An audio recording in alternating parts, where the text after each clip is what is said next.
Welcome everyone to the Henry County Zoning Advisory Board meeting tonight, January 11th, 2024. I would like to advise all that this meeting is being broadcast live on Spectrum Channel 180 and on the Henry County website. For anyone wishing to speak tonight, a total of 10 minutes will be allowed for anyone wishing to speak in favor and 10 minutes for anyone wishing to speak in opposition of an agenda item. For example, if 10 people wish to speak, they must share the 10-minute slot. Also, I'd like to remind you if there are any cell phones, please turn them on silence, please. We will now stand for the invocation and pledge.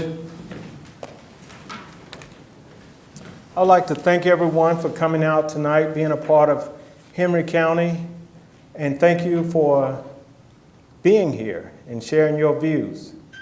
We want to welcome you to a new year, and we ask that we move forward in a productive way. Please stand for the pledge.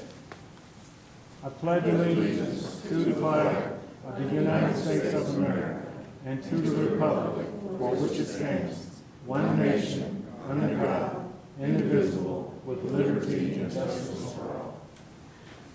This meeting is now called to order.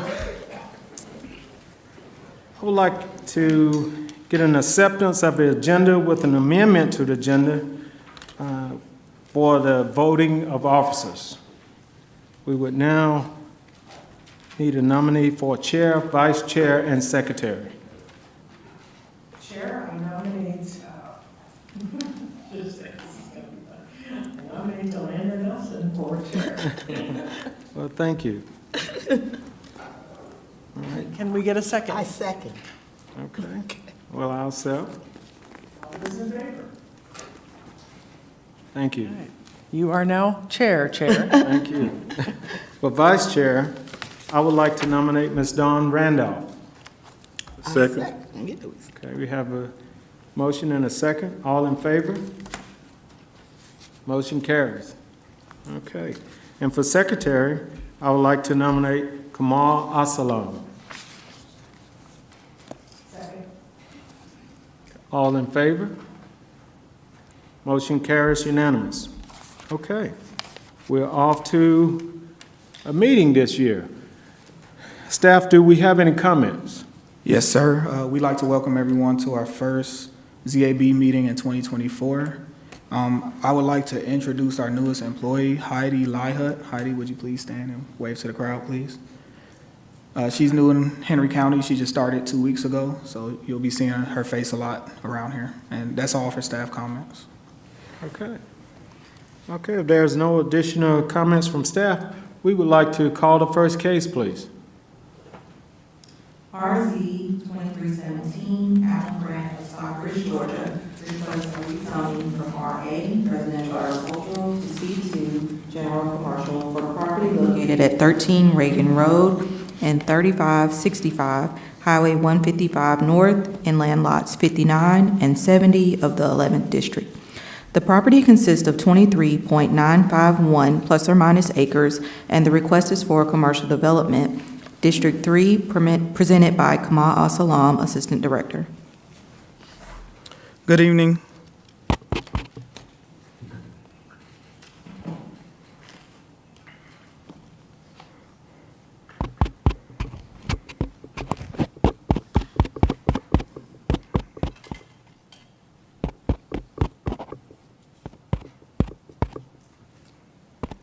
It was 1 minute.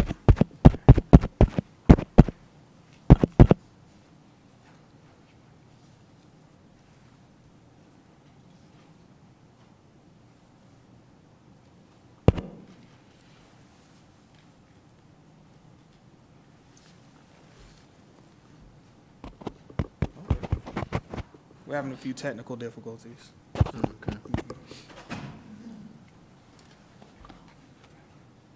Okay. I apologize for the delay. No problem. Good evening, Chair, board members, and citizens of Henry County. The rezoning request in front of you tonight is for property located at 13 Reagan Road, south of Kellytown Road, within the Kellytown Community Center. The subject property is highlighted on the overhead maps. The zoning is RA, and the future land use designation is Village. The property is directly across from the Highway 155 Kellytown Publix. The applicant is requesting to rezone 33.82 plus or minus acres from RA Residential Agricultural to C2 General Commercial to allow for a commercial complex. Currently, the subject properties are developed with single-family residences and a commercial Christmas tree farm.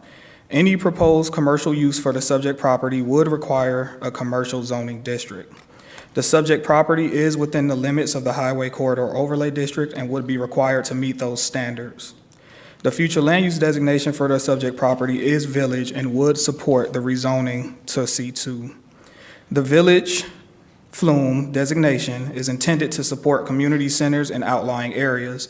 These nodes can include a variety of uses, including commercial, office, and housing in a walkable, people-oriented environment. The proposed concept is intended to push the commercial buildings closer to the street to allow for internal parking and increase walkability. The detention ponds are also intended to be an intentional feature of the development with enhanced landscape and walkability as well. Building designs are still being discussed amongst the applicant team and planning staff and will be presented at the Board of Commissioners meeting. Staff has evaluated the case and considered the character of the area, the comprehensive plan, current and future development, current and future infrastructure demands, and access to services and resources. Staff recommends approval of the request with the following 7 conditions, with the understanding that there is more conversation and analysis to be conducted and recommended conditions may increase or change. And I'll be happy to take any questions. Thank you. Does the board have questions for staff? Mr. Richard? Could you explain to us a little bit how, during the update process of the new comprehensive plan, how was the village center? How did it come to be developed, and what purpose, does it serve? Yes, sir.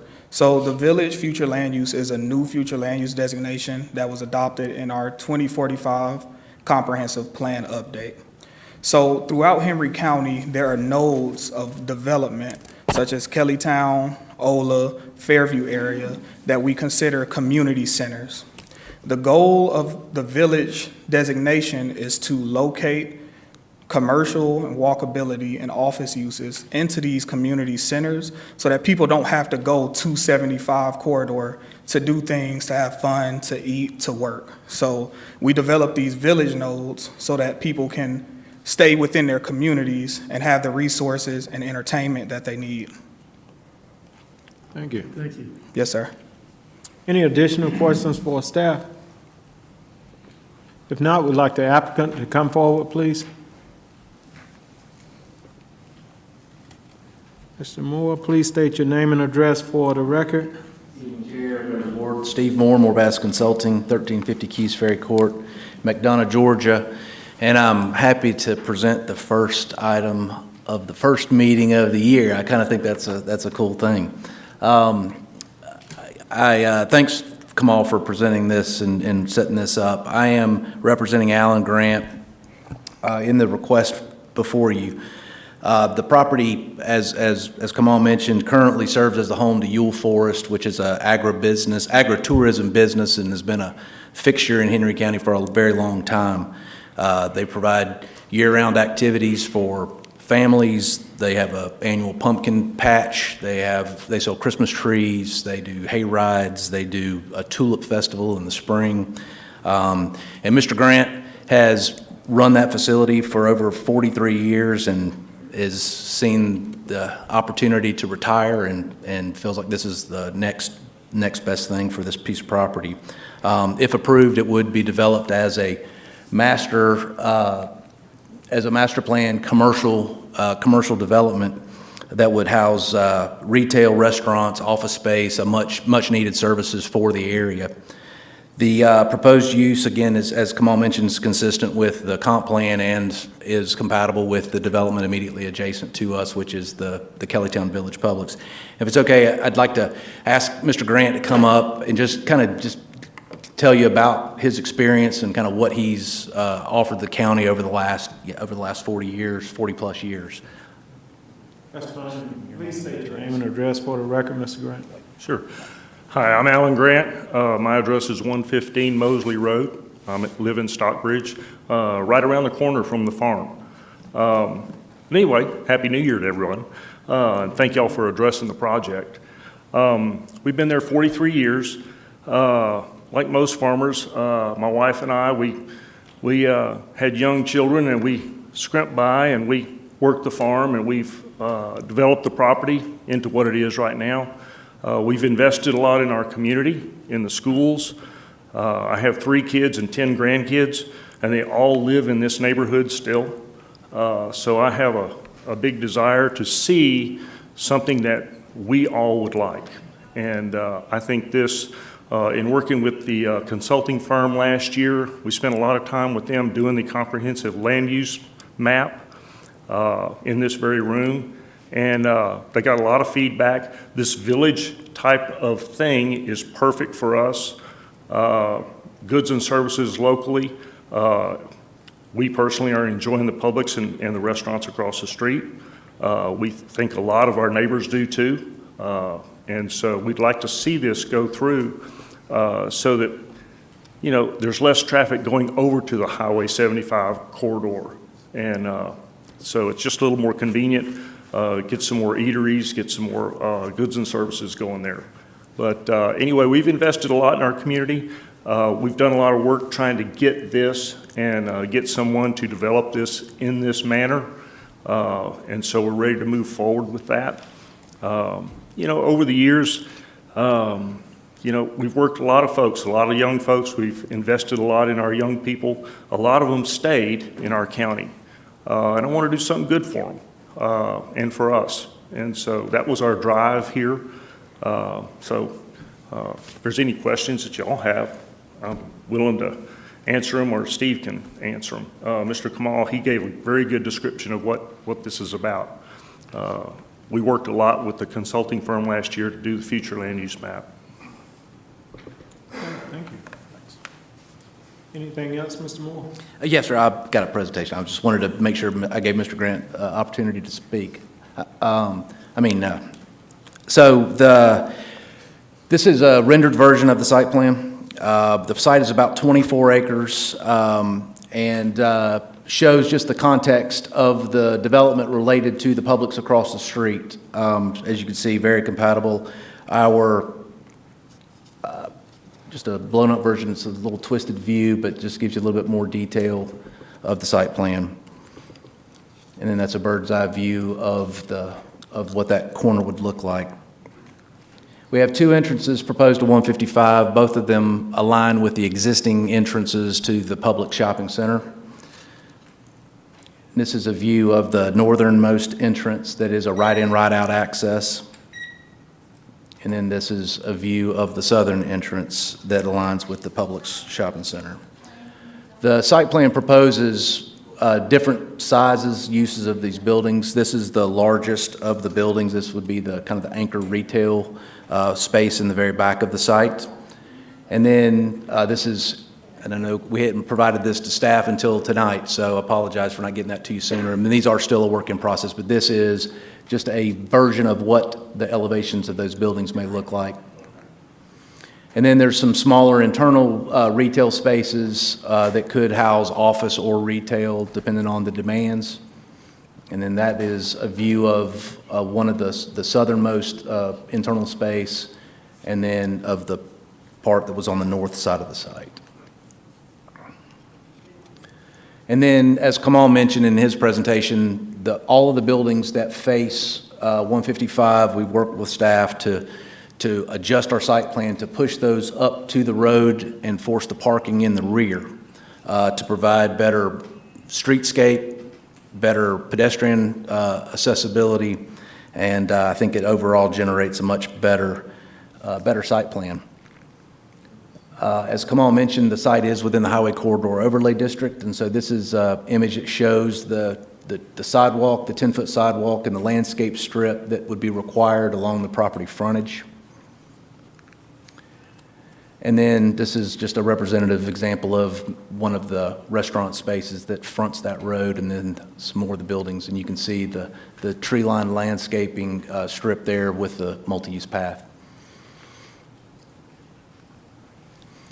And then that's a street view from 155 looking into the site. You can see it'd be heavily landscaped and hopefully very attractive streetscape as you're traveling down the road. And again, that's a shot looking down the actual multi-use path. And then in the heart of the development, there is a large pedestrian corridor that bisects the site from north to south and east to west that provides excellent pedestrian access, safe pedestrian access. Is completely disconnected from the parking lots, from all of the transportation with the exception of where it crosses over a driveway, and obviously that would be a crosswalk, striped crosswalk to provide safety there. And then that's another view of that central pedestrian corridor.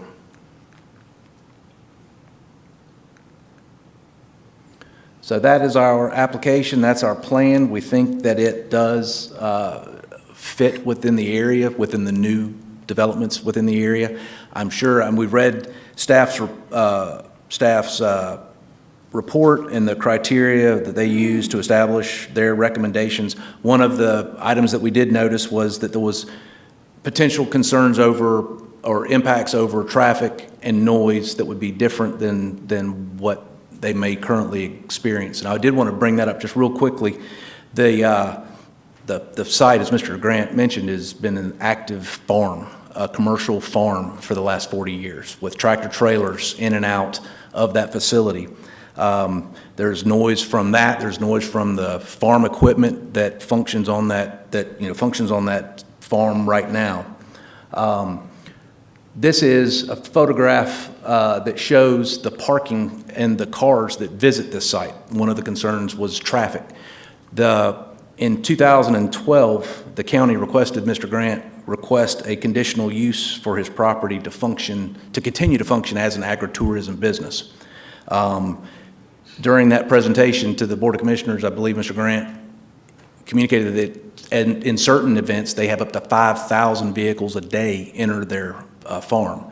Today, Mr. Grant told me that somewhere between 3,000 and 4,000 vehicles a day during peak seasons is typical. And so I just wanted to bring attention to the fact that it is, even though it's RA, it really is functioning as a commercial business and as a commercial development. And so I thought that was an appropriate thing to bring up. But we think that, that any increase in traffic would be minimal compared to what they're already experiencing. We have read staff's conditions. We're thankful for their recommendation of approval. We have no issues with their proposed conditions. And at this point, I'm happy to answer any questions that you have. Okay, thank you. Yes, sir. Does the board have questions for the applicant? I have a question for staff. Okay. That little road, it's not part of the property, but the Reagan Road with that little turnaround, is there a reason that is remaining there? That particular, there's just like a little road that turns around and then goes out? So to the best of my knowledge, that's actually a public road, so they can't touch it, they don't own it, they can't move that road because it's public. Okay. I think you're speaking of the same, I'm looking at the same The little area. cul-de-sac? Over to the Cul-de-sac? right, The cul-de-sac? Yes, sir. yeah. Yeah. Yes. The state, I believe, built that when they improved the intersection to provide access to some existing rental houses that Mr. Grant owns that front that road.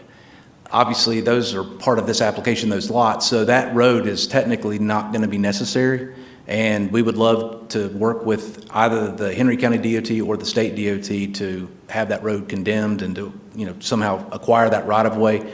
As of right now, that we haven't come up with a solution for that, and our plans do not include any of that property. Thank you. Thank you. Any additional questions for the applicant? Okay, if not, you may be seated, Mr. Moore. I will allot 1 minute for anyone wishing to speak in favor. I think we're out of time on that according to my stopwatch. So if anyone is wishing to speak in favor, please come forward. Please state your name and address for the record. My name is Georgine Sneed, and I live at 643 Mosley Road in Stockbridge. I'm right around the corner from this facility. I'm excited to see more development like this. Me and my husband live around the corner. We both work full-time jobs, and we've got 4 young children that we're raising in the county. And as a commuting mother, I only get so many hours with my kids every day, and that's between 5 and 8 o'clock in the evening. And so, unfortunately, a lot of times my errands, acquire groceries, going to restaurants or getting food, that can take hours just traveling to other towns and other locations. We have really enjoyed the Publix. We've really enjoyed the food and eateries that have been around there, and we're really excited about seeing something else come to that community. I know that we have really, really appreciated almost anything that has been built over there. I'm excited about the dentist office that's going in because I don't have to travel an hour away to go to the dentist. I don't have to sit in traffic by I-75 just to go to the dentist. I don't have to go to the groceries, or if my husband and I have to split up with the kids, I don't have to wait an hour for him to come home with me by myself, and then we only get 30 minutes with the kids before they have to go to bed. So I'm really excited to hear more about what development they want to do here. I'm excited about what restaurants are going to come that we can go eat at, and anything else that we can go spend time with our families. So, Okay. thank you. Thank you. Thank you. All right.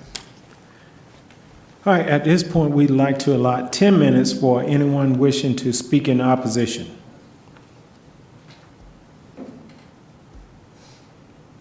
Please state your name and address for the record.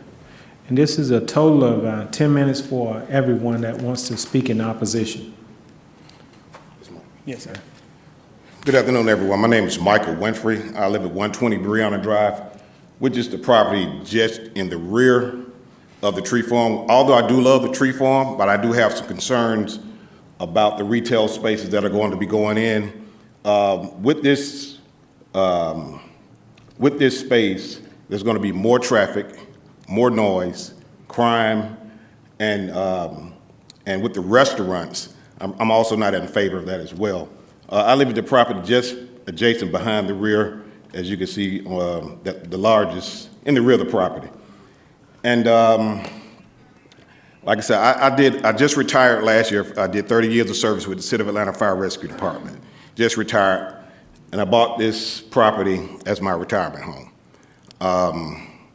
One thing that attracted me to the area was the ruralness of Henry County. So I love that about the area. But this is going to, like I said, bring increased noise, traffic, crime, because the demographics of the area are changing. I don't like to stand in the way of progress, but those are just my concerns for a project of this magnitude sitting in my backyard. And that's all I have. Thank you. Okay, we have 8 minutes for anyone else wishing to speak in opposition. Please come forward, state your name and address for the record. Good evening. My name is Steve Robinson. I am the owner of 128 Brianna Drive, which is my house that's being seen in the backyard. That is actually my backyard where this development is going. That would bring pollution, cars in and out. Like a young man before me, I understand expansion. But that's too close to mine. That's my backyard. I'm staying like on a highway. That many cars in and out. As of right now, over the last couple of years, since they cut the trees down in that area, I get all the noise from the school in my backyard. I understand the season when they do the Halloween, they travel in the back, little cars, but it's for a month. The rest of the time, it's quiet. But this will expand for my health condition. Pollution, there's no wall, there's nothing there. I have a pool. I sit in my backyard. And I think I should be considered about my health. They don't put wall marks in areas like that because of pollution, cars, emission. So we need to be a little bit understanding what we're doing here. I understand everybody's point of view. but one size does not fit all. Let's be considerate to people's health more than anything. Thank you. Thank you. We have 6 minutes, 45 seconds for anyone else wishing to speak in opposition.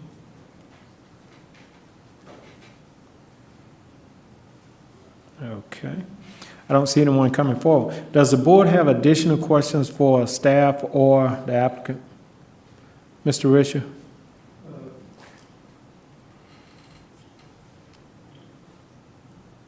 Yes, I have a question concerning the general site plan, and I realize that that this is somewhat conceptual at this stage. And if that's so, is there the possibility of of enlarging the buffer area somewhat where it abuts the residential area, especially that which is directly west of, I think the conditions show a 40-foot buffer. Could you go more than that, say 60, to add more to that buffer area? It may be possible. I will say that the ULDC has a very strict parking requirement. I think it's 1 per 150 square feet for retail, which is a lot of parking, and we've done our best to try to accommodate that. So the only really way to accommodate that and to provide a bigger buffer will be to shrink that internal green belt through the middle of the property down. But I would think that, we could probably, take a little bit of that and maybe shorten up a couple of things. We could certainly look into that. We'd be willing to do that. But we do meet the requirements that the code has for commercial space backing up to a residential space. We do meet that 40-foot buffer requirement. But we would certainly look into that. Okay, because I think the intent of the village concept in the comprehensive plan is to, preserve, some natural areas as well as a layout that's fairly low density and not real high traffic generation, and in other words, not so intrusive into residential areas. So I would ask my fellow board members to perhaps consider a 60-foot landscape buffer. I think that would be fine. Okay. Anything else, Mr. Richard? Okay, that's it. Okay. Yes, Mr. Vian. On that buffer, excuse me, is there a fence that could be incorporated so it doesn't turn into traffic, people going through their yards in the residential to get to the development? Based on my understanding, I can't imagine that would be a problem, and it may be something that's actually beneficial to the commercial development to make sure that they don't have any security issues at their back of their facility. So I think we could probably do that too. Okay. Okay. Any additional questions for the applicant? Okay, I'd like to do one thing, staff. Can you go back to the existing layout of this property? I'd like to see that and take a look at what the buffer actually looks like now. So, condition number 5 reads that enhanced landscaping, including berms, shall be required along the 40-foot buffer adjacent to the residential zone properties. That berm would give a natural lift of protection for the houses in the back. We can also add a fence in front of the berm. That's not a difficult thing to do. So they're going to have to go in and plant because it's not a ton of trees back there, so they have to enhance that buffer anyway. And that has to come to staff for review. Okay. So what will likely happen is, in between now and the Board of Commissioners, as we speak with the commissioner, he'll decide on how big he wants that buffer to be and if he wants a fence or a berm or both. So those are things that we can discuss in between now and the Board of Commissioners meeting. Okay. Well, as Mr. Richards stated, I would like to see a 60 feet buffer, and if the commissioners choose to change that, that will be on them. Yes, sir. Okay. All right. Any additional questions for staff or the applicant? Okay, thank you, sir. Thank you. If not, call a case, please.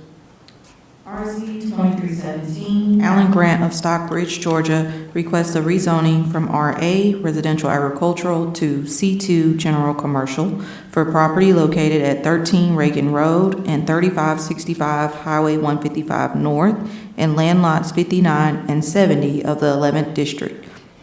The property consists of 23.951 plus or minus acres, and the request is for commercial development. District 3, presented by Kamal Al-Salam, Assistant Director. Okay, we've heard the case. Do we have a motion? Mr. Richard? Yes, I make a motion to approve the subject property to be rezoned C2 General with the following conditions. Items 1, 2, and 3 under the general conditions. Items 4, 5, and 6 under infrastructure, with the addition of a 60-foot landscape buffer consisting of existing trees as well as any additional new vegetation to accomplish the 60-foot buffer. And then also the list of prohibited uses as a condition. Okay, we have a motion. Do we have a second? Second. Okay, we have a motion by Mr. Richard, a second by Mr. Richardson. Any discussion? It would be, in my view, would be to add the condition of the fencing along the buffer. So, you know, as we had discussed. All right. All right, Do add think that you- condition. You said you're adding that condition? Yes. Okay. As a security fence, and I thought you mentioned that, but I'm not. I missed it if it was. Okay. With the condition of fencing along that back, is that we have a motion, and is that in agreement with the second? Yes. Okay, with a motion and second, any further discussion? All in favor? Motion carries, unanimous. Okay, call the next case, please. RZ 2320, Meredith Homes, Inc. of McDonough, Georgia, requests a rezoning from RA Residential Agricultural to R2 Single Family Residence for property located at 1800 McGarity Road and land lot 117 of the 7th District. The property consists of 1.713 plus or minus acres, and the request is for 2 single-family residential lots served by individual septic systems. District 3, presented by Faith Akuta, Planner 1. Good evening, Chair, board members, and citizens of Henry County. Good evening.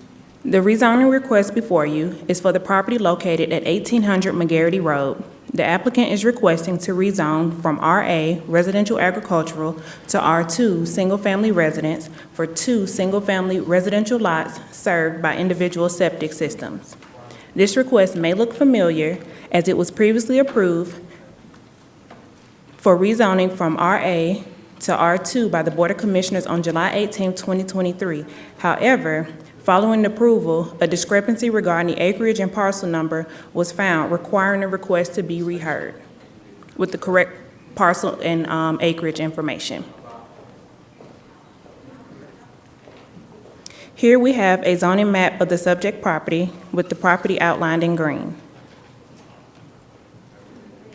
The subject property has a future land use designation of low-density residential. Here we have a survey of the property dated November 8th, 2023, provided by the applicant. And next we have a survey of the property as proposed by the applicant. The applicant is requesting to rezone 1.713 plus or minus acres from RA residential agricultural to R2 single-family residence for 2 single-family residential lots on septic system by way of lot division. The proposed R2 lots are unable to meet the minimum 1 acre area requirement. Both RA and R1 require a minimum lot size of 1 acre to develop.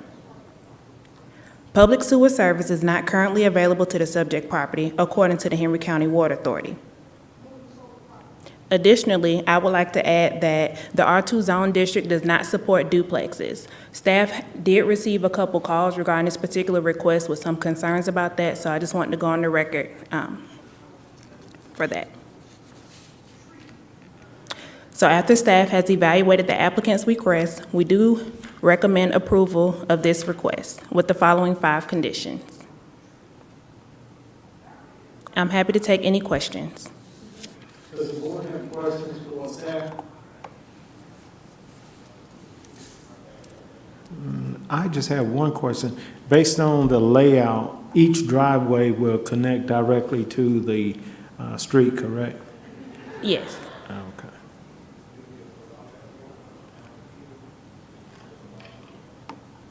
Okay, any additional questions for? Now, I'd like the applicant to come forward, state your name and address for the record.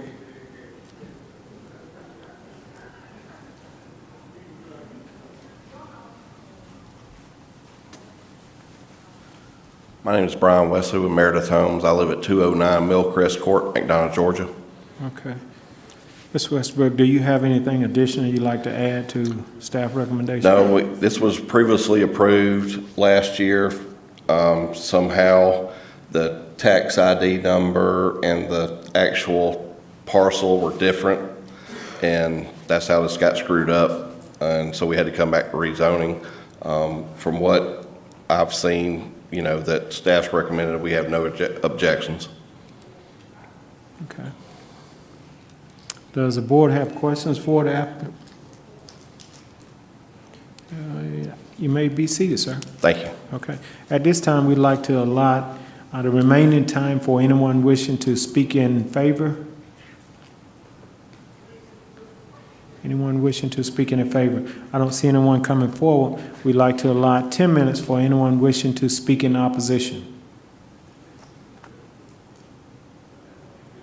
Does the board have additional questions for the applicant or staff? Okay, call the case, please. RZ 2320, Meredith Homes, Inc. of McDonough, Georgia, requests a rezoning from RA, residential agricultural, to R2, single-family residence for property located at 1800 McGarity Road in land lot 117 of the 7th District. The property consists of 1.713 plus or minus acres, and the request is for 2 single-family residential lots served by individual septic systems. District 3, presented by Faith Akuta, Planner 1. Okay, we've heard the case. Do we have a motion?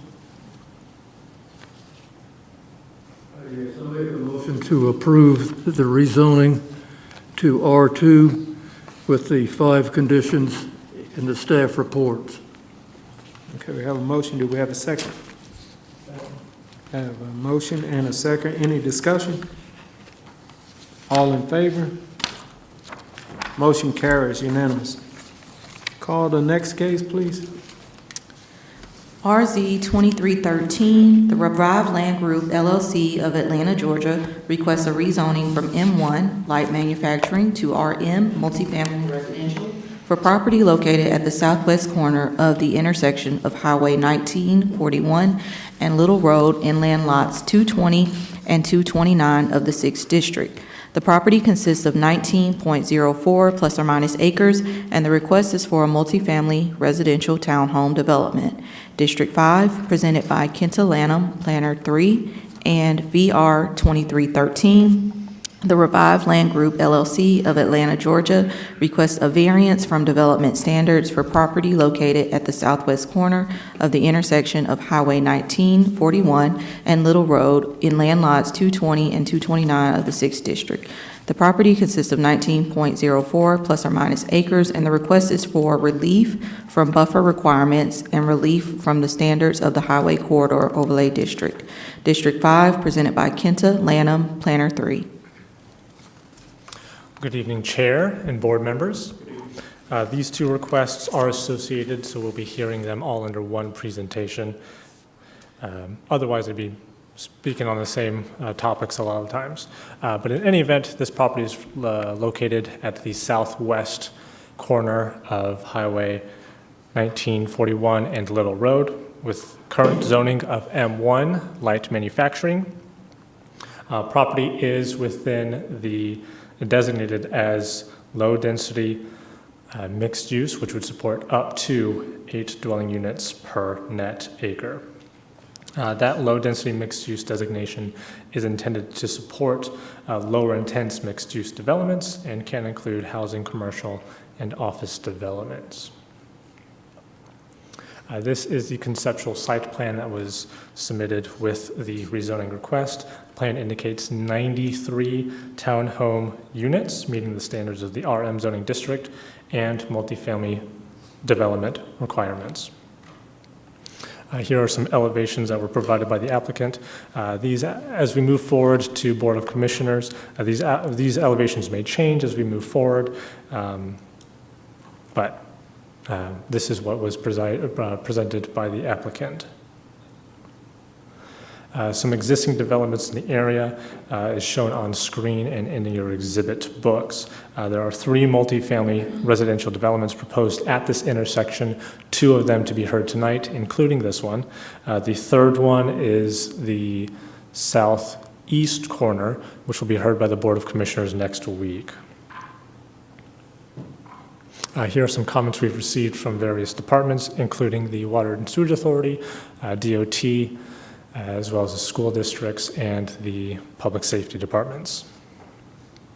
The applicant is requesting to rezone the subject property from M1 to RM for the purpose of a fee-simple townhome development. The property is within the boundaries of the Highway Corridor Overlay District and would need to meet those standards therein. The development would also need to comply with the multifamily design standards that were recently adopted last year. The applicant, the comprehensive plan and future land use map that we recently adopted on October 30th of last year calls for low-density mixed use, again supporting up to 8 dwelling units per net acre.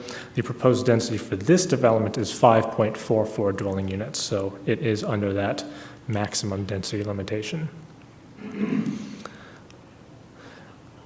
This, once more, is the site plan and some elevations. The applicant has submitted an associated variance request, VR 2313, for relief from highway corridor district requirements and stream buffer requirements. The applicant is requesting to reduce the impervious surface stream buffer requirement of 100 feet down to 75 feet, given that the site is residential in nature and will have a mass grading associated with it. Our code section 3.03.053 requires, in instances of residential mass grading sites, the impervious surface buffer normally required 75 feet increased to 100 feet. Again, that's specific for residential mass grading sites. And the Highway Corridor Overlay District relief that they're requesting eliminate the local street to be no longer than 600 feet without an intersection of another local through street, and that is required by Section 40504A1A of the ULDC. The property is rather narrow, and with the presence of the gas line easement, it may be difficult to accommodate that access requirement required by highway corridor. An approved variance request would be required to develop the subject property regardless of the zoning district, regardless of the zoning district being requested. I do want to, planning staff has received just a few phone calls regarding the proximity to the runway. We received this image from Lynn Panchon with the airport showing the runway protection zone. The runway protection zone is a trapezoidal area at the end of the runway that serves to enhance the protection of people and property on the ground. This image shows that runway in red, that runway protection zone, which extends approximately 2,500 feet from the edge of the runway. Within this RPZ, the FAA advises limited development. The portion of the proposed development shown in that yellow outline there in that corner,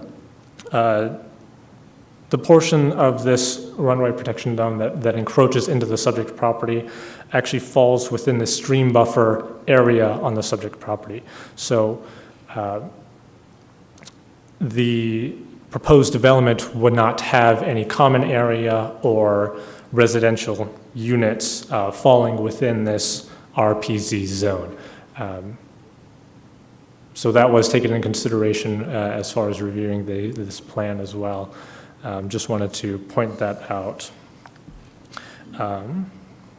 And so with that, going back to the presentation, planning staff does recommend approval of RZ 2313 with applicant's request from M1 Light Manufacturing to RM Multifamily Residence with several conditions. I do want to point out that one condition was changed between the staff report publishing and this presentation. That was regarding the amenity area.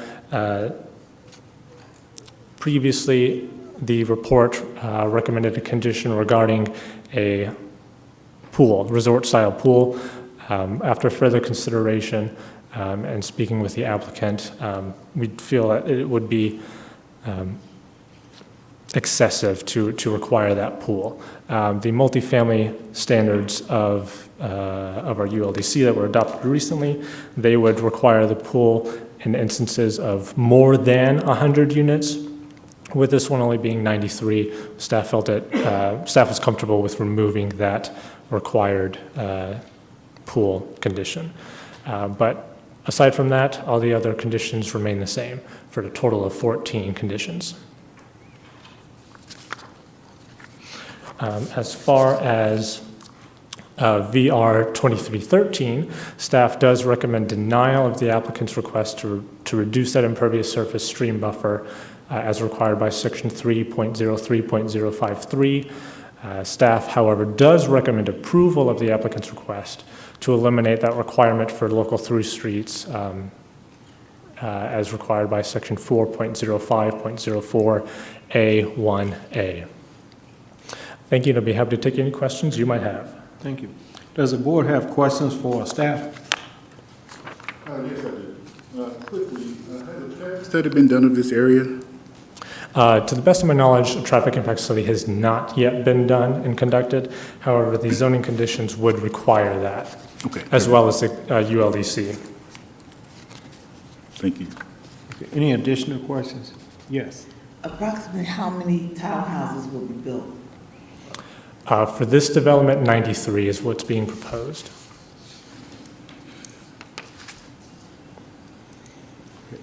Anything else? Okay. Any additional questions? Mr. Richard?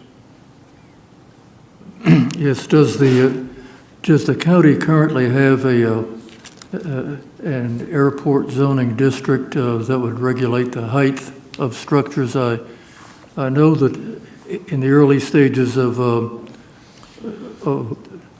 of the airport, and it was called Bear Creek Airport at one time, but there was an ordinance that regulated the height of structures within a certain, boundary. Has that been updated or, changed to any extent? I'm not familiar with such an ordinance. Our ULDC doesn't address runways with the exception of a small section which would not be applicable. It's regarding private airstrips, new private airstrips, I should say. I'm not familiar with an ordinance, but I will look into that before BOC. Very well could be within the Henry County Code of Ordinances, which is a document that hosts the ULDC. But I will certainly double check that. Yeah, and it may have been changed in more recent updates.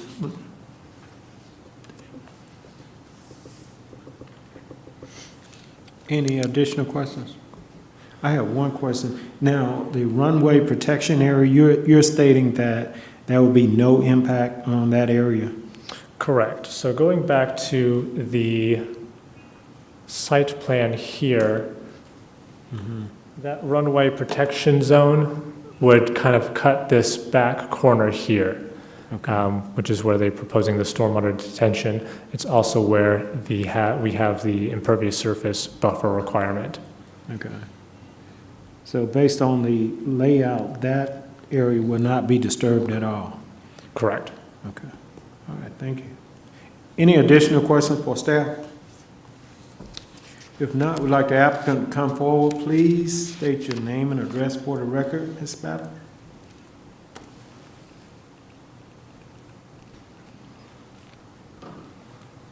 Staff, will you set the clock for 10 minutes, please? I'd like to add that since these are associated cases being presented together, that we will allot 20 minutes for those wishing to speak in favor and 20 minutes for those wishing to speak in opposition. Thank you so much.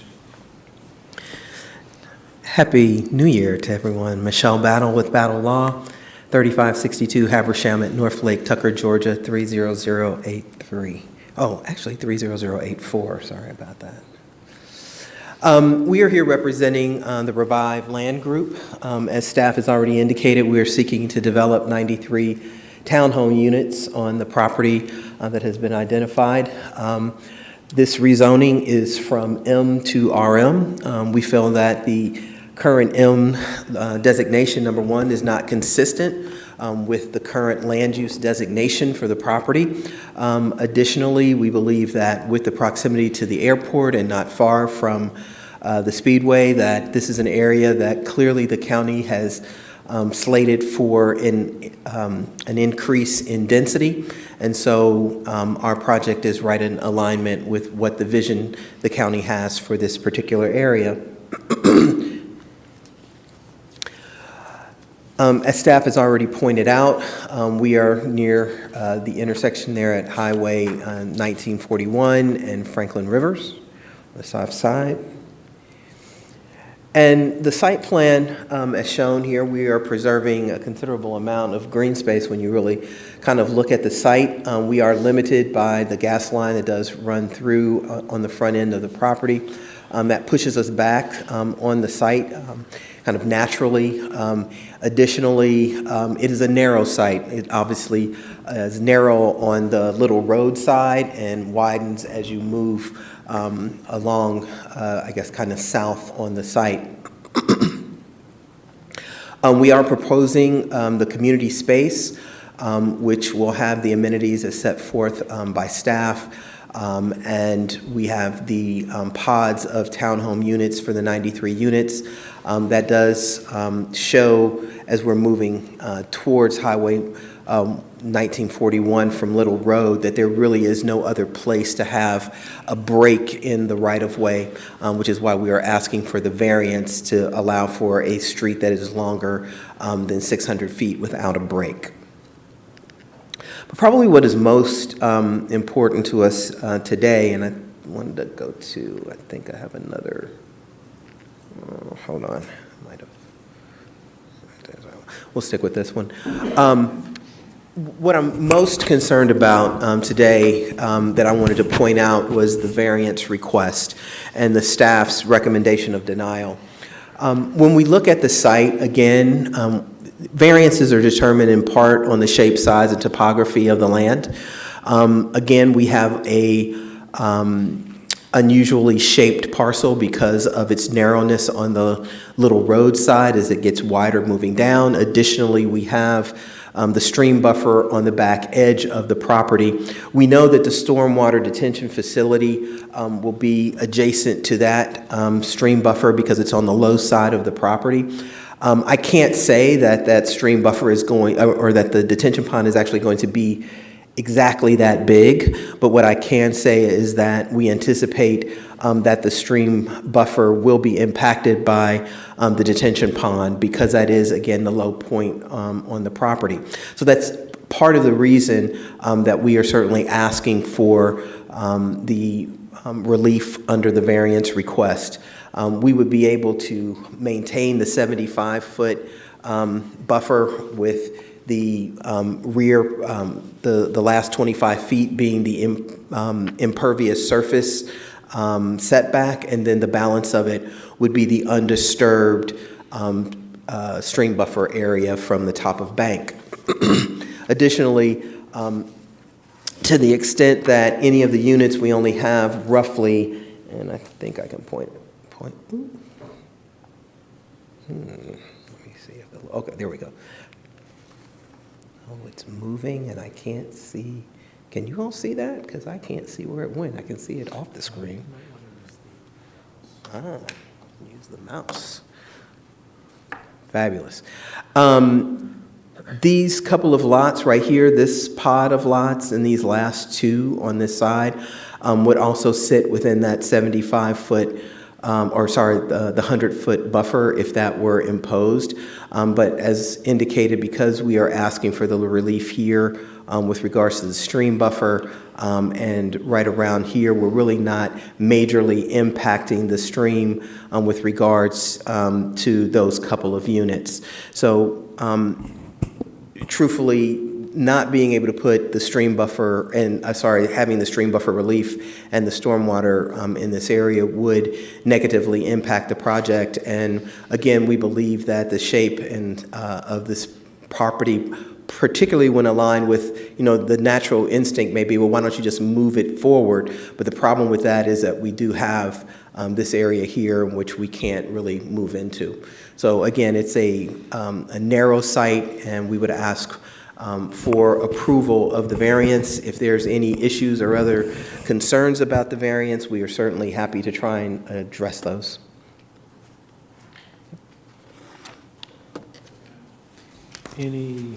Does the board have questions for anything else, Ms. Battle? Let me point out one other thing. I just realized I wanted to say one more thing. With regards to the design in the units, we have certainly tried to be in compliance with the new regulations under the multifamily provisions. We think that this is a very pleasant-looking design, particularly with the architectural features. You can see here that we are providing for more detailed garage door, which I think really adds to the facade of the buildings. Additionally, from a height perspective, these units will be roughly between 35 to 38 feet in height. The RM district regulations allow you up to over 60 feet in height. So we're not maximizing that. We believe that this is suitable in the area. We are understanding of the runway protection zone. Again, none of the units actually sit within that zone. We are outside of that, and we believe that the height that we are proposing is appropriate for the area. Thank you. Okay, thank you. Does the board have questions for the applicant? Yes, sir. So the variance requested is for what purpose again? It is a stream buffer variance. Right now, what the stream buffer, because of the mass grading, section 303053 requires us to have 75 feet of undisturbed buffer and the last 25 feet, an additional 25 feet of impervious setback.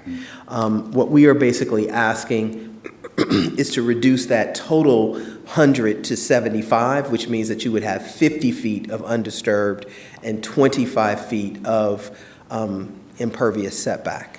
And we believe that that is appropriate, again, based on the shape of this property and the environmental challenges with the site, particularly when you add in the gas line. And we cannot move the properties, the units up.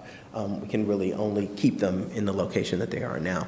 And I think that this is much more appropriate use if we're really concerned about the stream. If we had some type of industrial use here, someone that just decided to come in and develop it, even though it's not consistent with the current land use plan, it's hard for me to believe that that use would be better suited for this site than what we are proposing, even with the slight encroachment into the stream buffer. And the majority of that is because of the stormwater detention pond, but we do have those roughly 5 units there as well. Okay. Does the board have additional questions? As far as parking, is there a lot of additional for the units? Because it looks like you can get 2 in the garage and 1 in front. There will be 2 in the garage and 2 on the pad in front. Okay, And on your, it indicated 1 car on the front, but I could be wrong. I just want to make sure, but I believe we've got a 2-car garage, we can have a 2-car pad. So there'll be 2 Yeah, cars in the garage and 2 cars on the pad, and then additionally, we have additional parking here in the front. There won't be a pool, so there won't probably be, our hope is that the people in this community will actually walk to the amenity areas, not drive. I mean, it's 600 feet. There really is no reason to drive your car down to the amenity area. So this is where the additional parking will be located for guests. Okay, thank you. Any additional questions? Okay. I just have one question, I believe, Ms. Bell. Now, so you're encroaching roughly 25 feet into that space in the back, and you're leaving 50 feet undisturbed, is? Correct. Okay. And the stream is actually on the adjacent property. We're kind of getting the remainder of the stream itself. So you can see the stream down here is the blue line.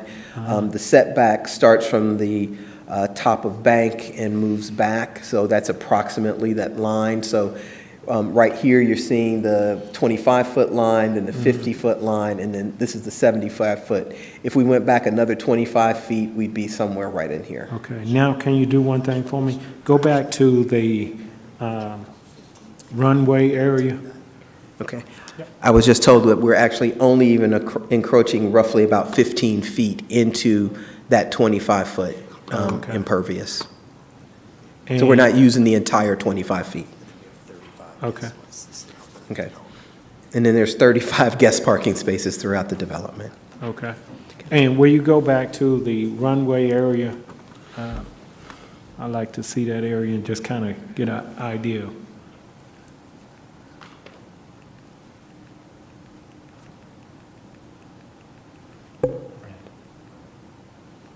Overhead. Can I get the overhead? I think I passed it.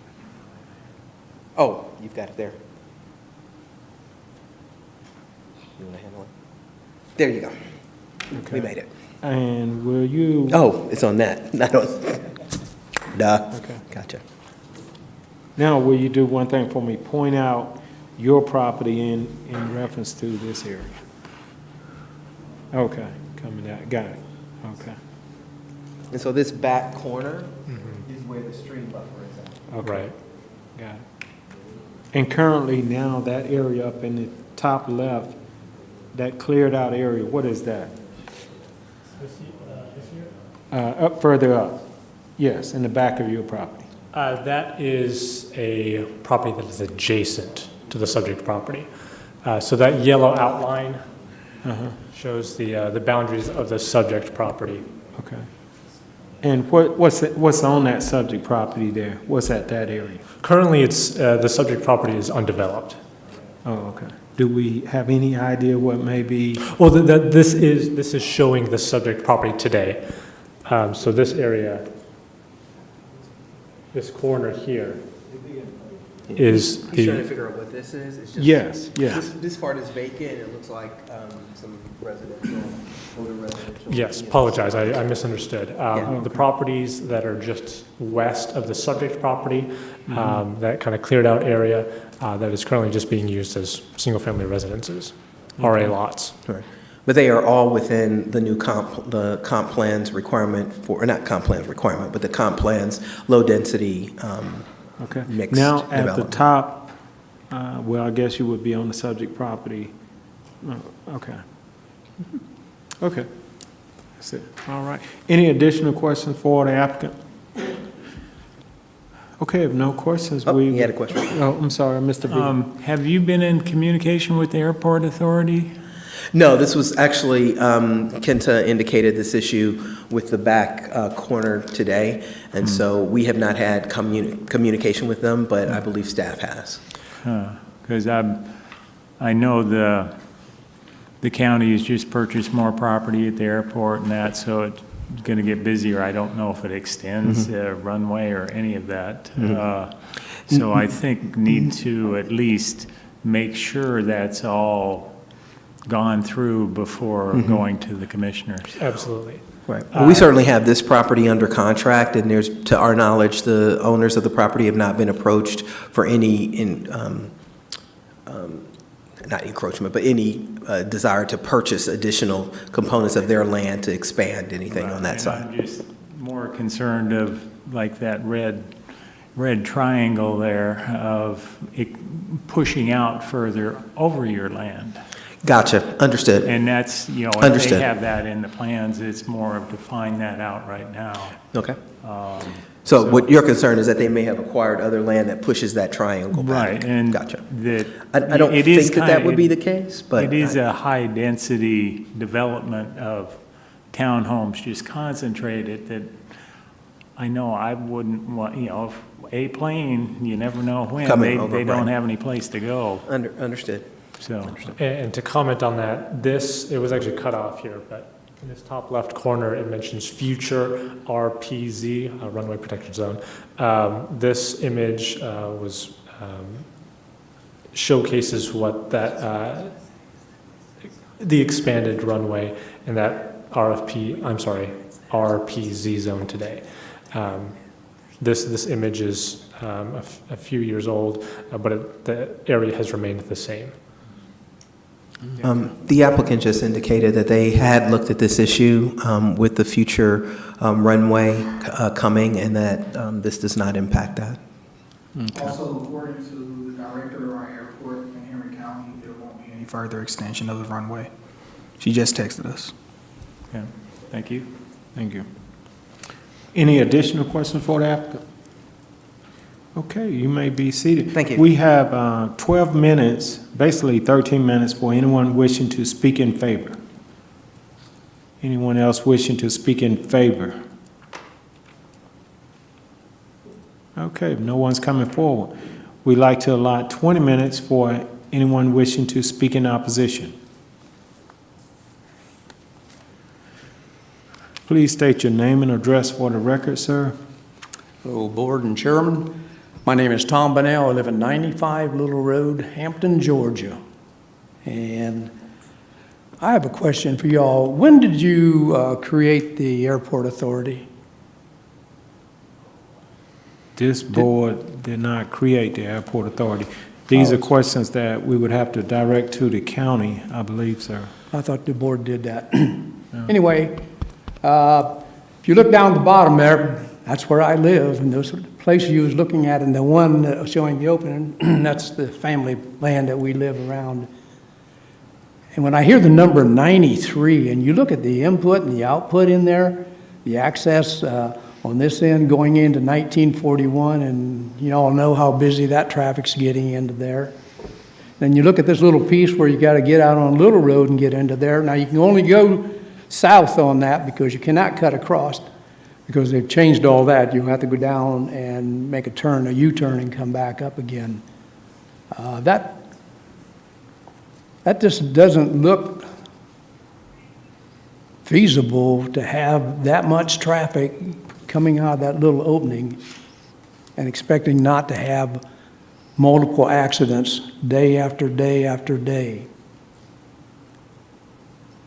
I've looked at this too, and again, I don't know a lot about the airport authority. I've walked over and looked at your new little airport's great, went in there and talked to the employees and everything.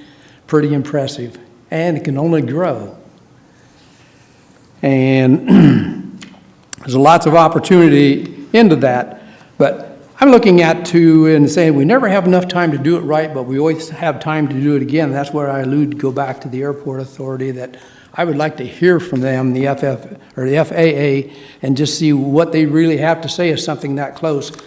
Day in and day out, I observed planes going over our property, dropping in and landing. And luckily, I've never heard anything go boom where I'd have to run out there and see what we could do to help somebody coming in there. But it's sort of scary when you put that many units in that little place in townhouses that'll burn the strike of a match as one of these gas-fueled planes do have to drop in there, and then something happens. And it's just a matter of time, because you're looking at Murphy's Law, anything, and look where your runway's going, and you want to turn around and allow that to happen. I'm sorry that I find that very disturbing. Thank you very much for your time, my time. Thank you. We have 17 minutes. Anyone else wishing to speak in opposition?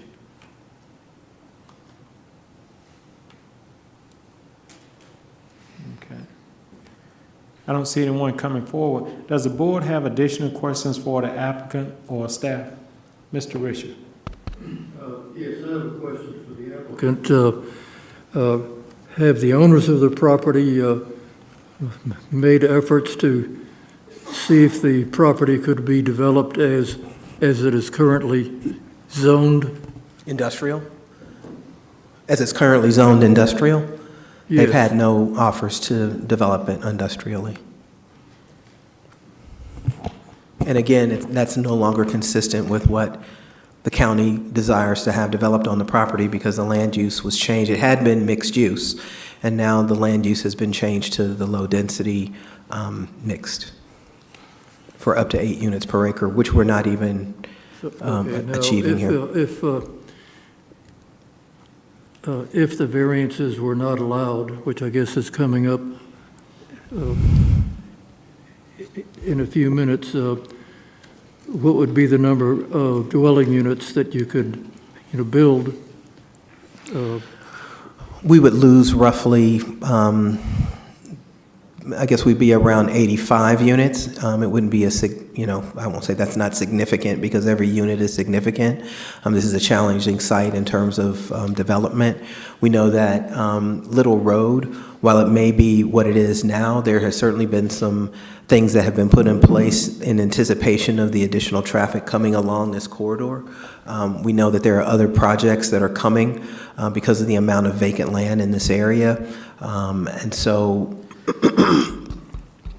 we believe that this is, again, an appropriate location for this particular property. We do have the access off of 1941, and so we believe that some people will be utilizing that, at least to turn in and to turn out as they're going towards the expressway. Staff has comments.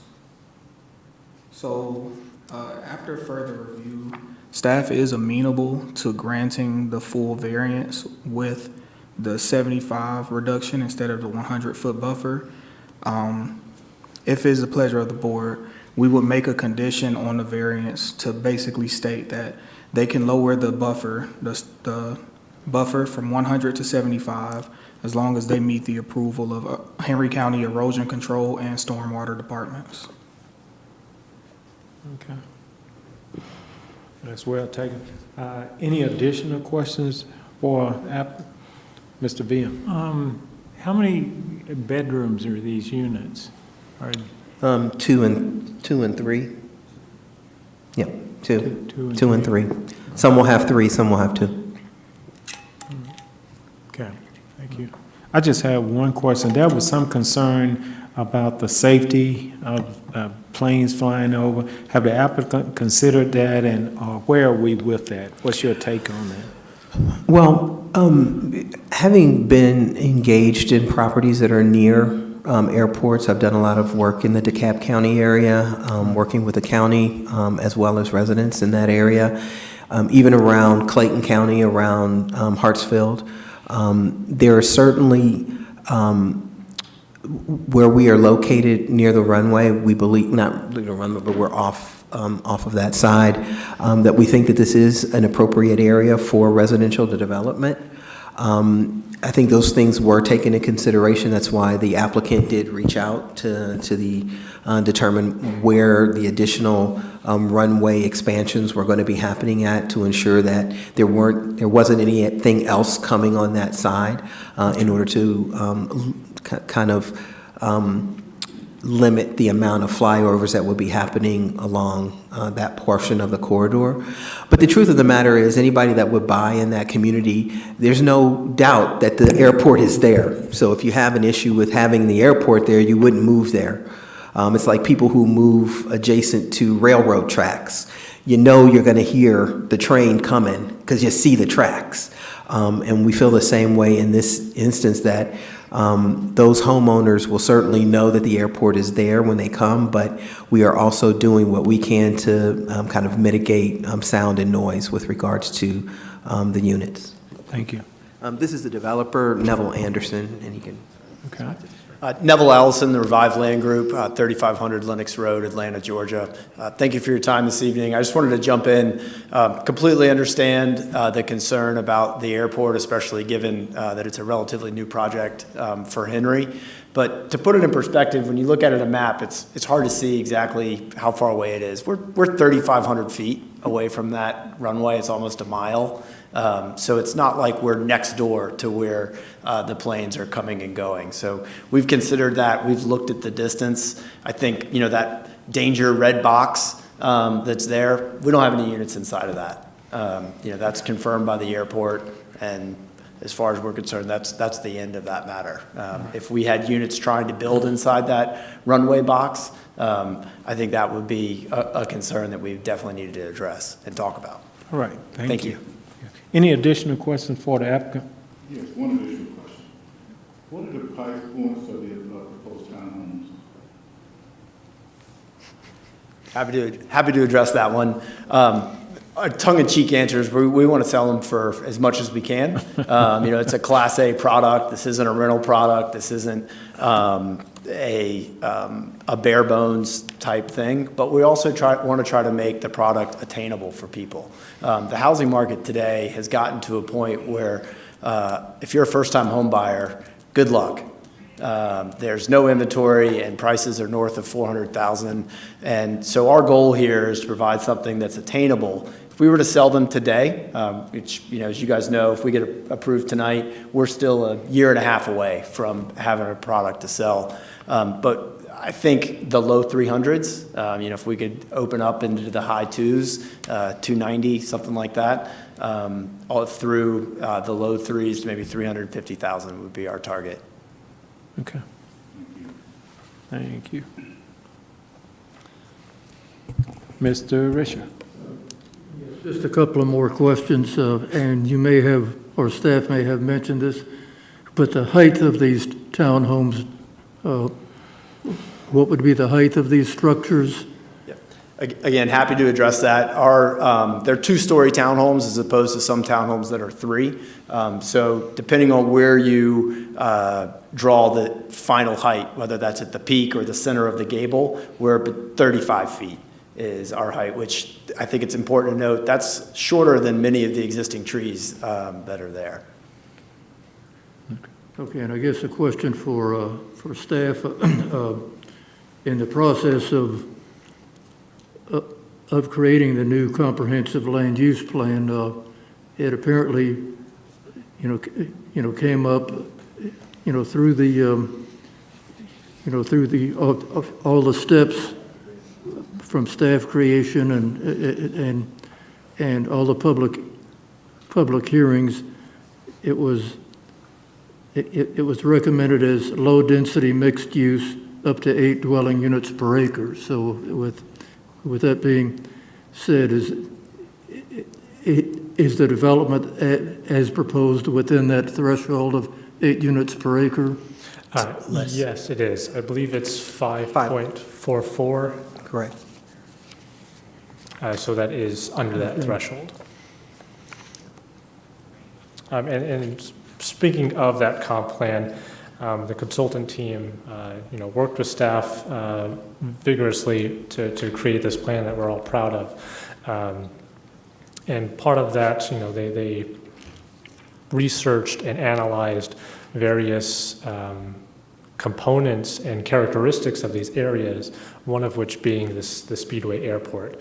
The consultants took that into consideration, and as part of that evaluation, came up to the conclusion that this area would be appropriate for that mixed use, low-density mixed use. So the airport in consideration was considered as part of that comp plan process. Okay. All right, any additional questions for staff or the applicant? Okay, if not, I'd like to call the case, please. For the first motion regarding the associated case RZ 2313, the Revived Land Group LLC of Atlanta, Georgia requests a rezoning from M1 Light Manufacturing to RM Multifamily Residential for property located at the southwest corner of the intersection of Highway 1941 and Little Road in land lots 220 and 229 of the 6th District. The property consists of 19.04 plus or minus acres, and the request is for a multifamily residential townhome development. District 5, presented by Kenta Lanham, Planner 3. Okay. We've heard the case. We have a motion. Yes, I make a motion to approve RZ-23-13 with conditions proposed.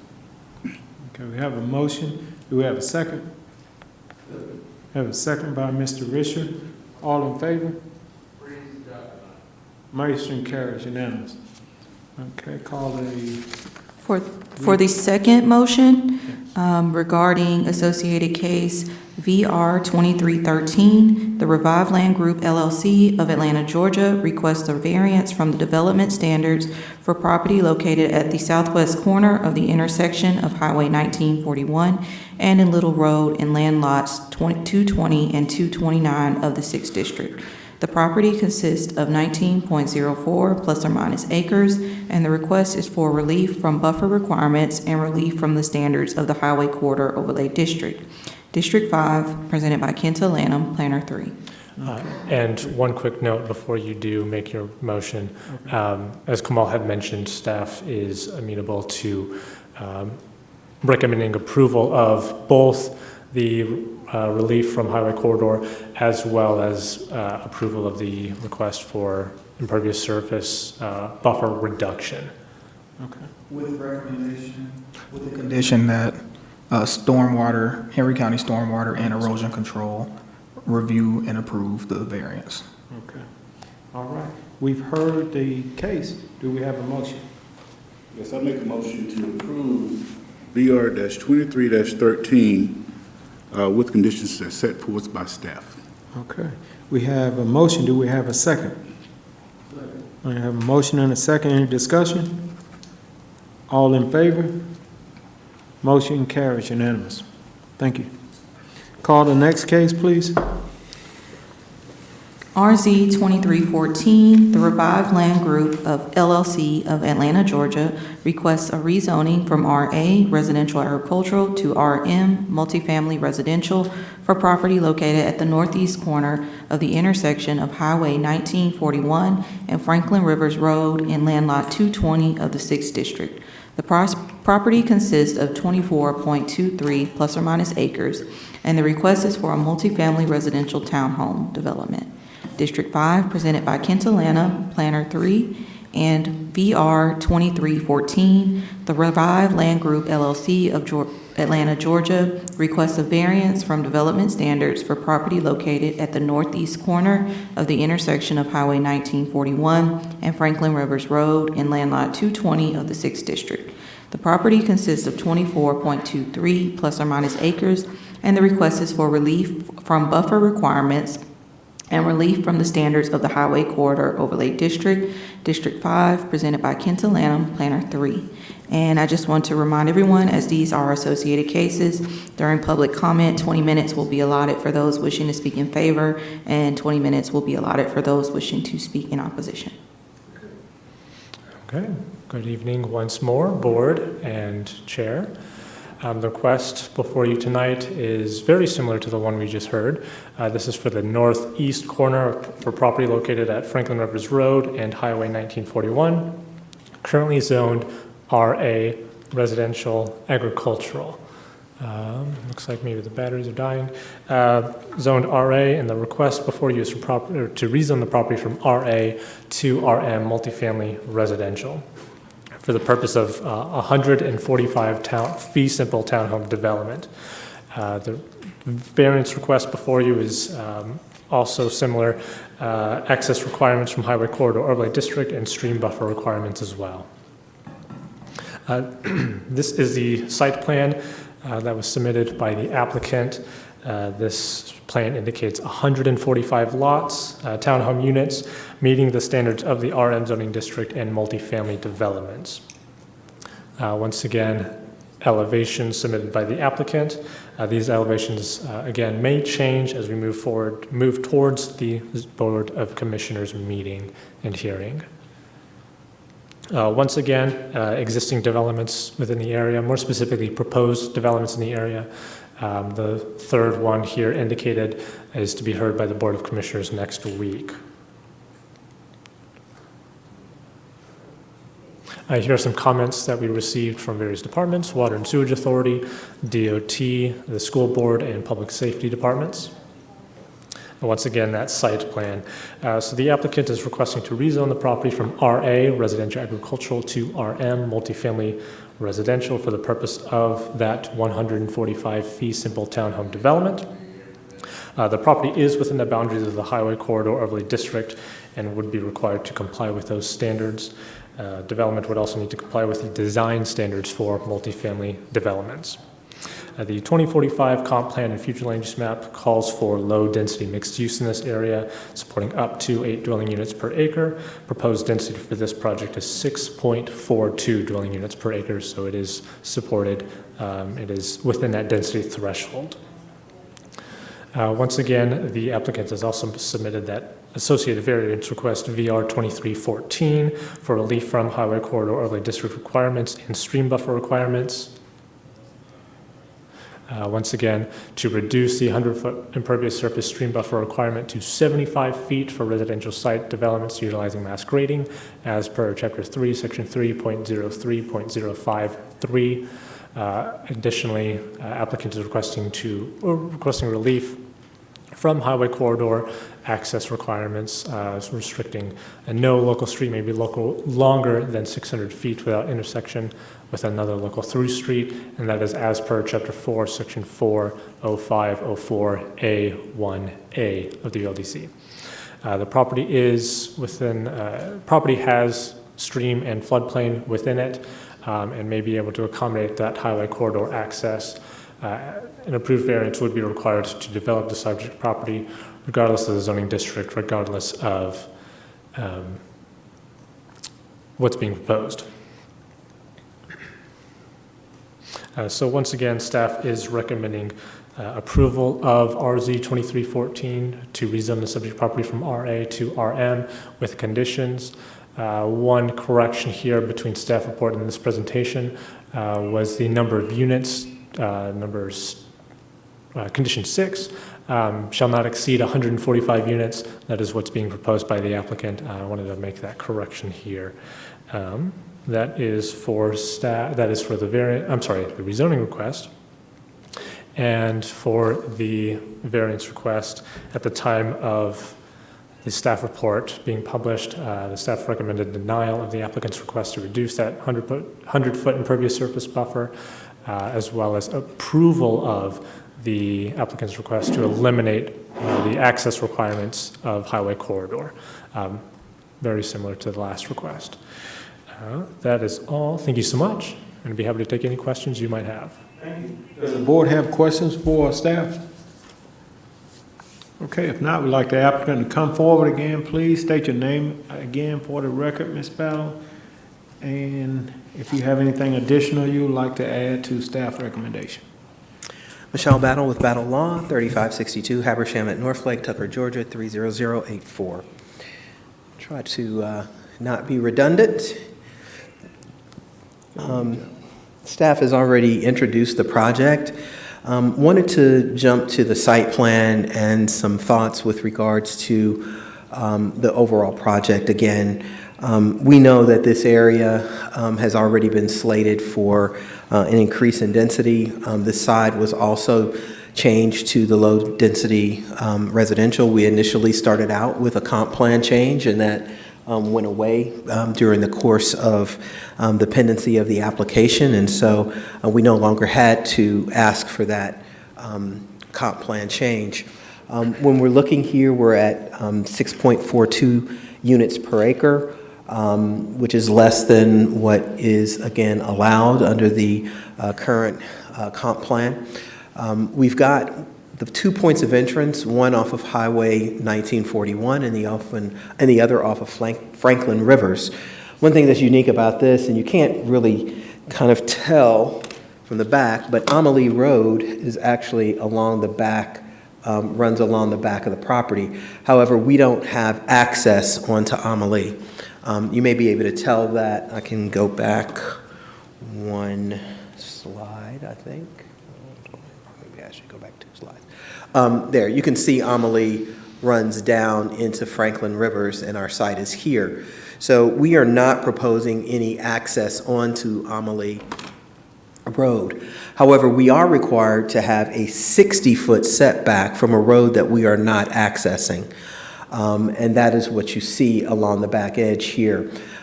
This site is condensed in part because the stream buffer runs along in this area. And because of that, it really kind of bifurcates the site to a certain extent.